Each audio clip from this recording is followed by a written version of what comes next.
How can other people tap dance to work? What's the secret of that? You find your passion. You find your passion. I was very, very lucky to find it, when I was 7 or 8 years old, and fortunately, my children have found their passion. One son loves farming like nothing else. One son loves music like everything else, and all three of them love philanthropy and what they get to do.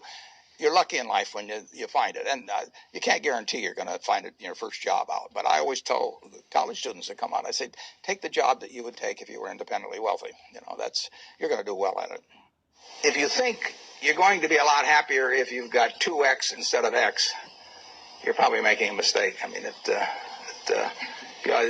you ought to find something you like that works with that, and you'll get in trouble if you think that making 10X or 20X is the answer to everything in life, because then you will do things like borrow money when you shouldn't, or maybe cut corners on things that your employer wants you to cut corners on.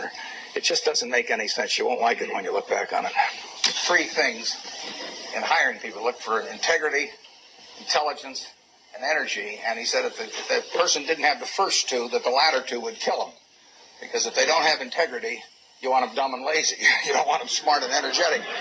It never bothered me if people disagreed with what I thought, as long as I felt I knew the facts. I mean, there's a whole bunch of things I don't know a thing about. I just stay away from those. So I stay within what I call my circle of competence. Tom Watson said it best. He said, I'm no genius, but I'm smart in spots, and I stay around those spots. Well, I try and stay around those spots, and I just don't have a problem if somebody says, you're wrong on something. I go back and look at the facts, and I think that really is much more important, frankly, than having a few points of IQ or having an extra course or 2 in school or anything of the sort. You need emotional stability. I just read and read and read. I probably read 5 to 6 hours a day. I don't read as fast now as when I was younger, but I read 5 daily newspapers. I read a fair number of magazines. I read 10Ks. I read annual reports, and I read a lot of other things too. So I've always enjoyed reading. I love reading biographies. Famous lesson about a margin of safety, that you don't drive a truck that weighs 9,900 pounds across a bridge that says limit 10,000 pounds, because you can't be that sure about it. If you see something like that, you go down a little further down the road and you find one that says limit 20,000 pounds, and that's the one you drive across. The nature of capitalism is that people want to come in and take your castle. It's perfectly understandable. I mean, if I'm selling television sets or something, there's going to be 10 other people that are going to try and sell a better television set. If I have a restaurant here in Omaha, people are going to try and copy my menu and give more parking and take my chef and so on. So capitalism's all about somebody coming and trying to take the castle. Now, what you need is a castle that has some durable competitive advantage, some castle that has a moat around it. And that moat, one of the best moats in many respects, is to be a low-cost producer. But sometimes the moat is just having more talent. I mean, if you're the heavyweight champion of the world and you keep knocking out people, you've got a competitive advantage as long as you can keep doing it. And it's very profitable if you're the one that happens to be able to do it. If you can turn out great motion pictures, I mean, Steven Spielberg, I mean, he's a fellow to bet on, and it has enormous economic value. You'd be surprised at my days. I mean, they're very unstructured, no meetings, none. I mean, I don't like meetings, and I read a lot. I wish I were a faster reader.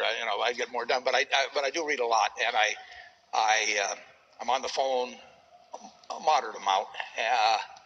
Our businesses run themselves basically out there. My job is allocating capital, and that's what I'm thinking about.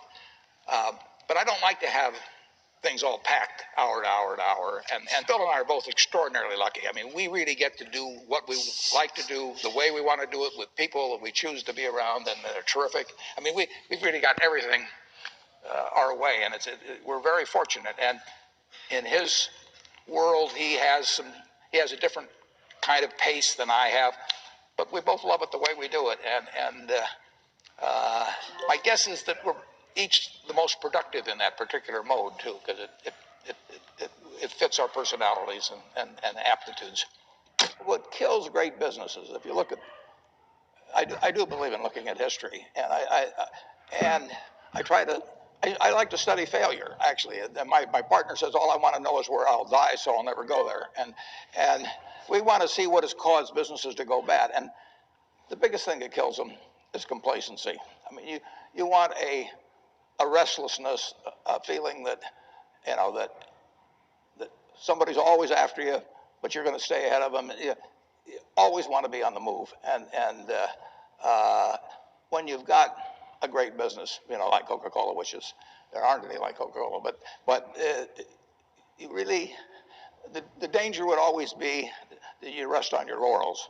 But I see none of that, obviously, at Coca-Cola. But that is the key, to compete the same way when you've got 1.8 billion servings being sold daily as when you were selling, 10 a day.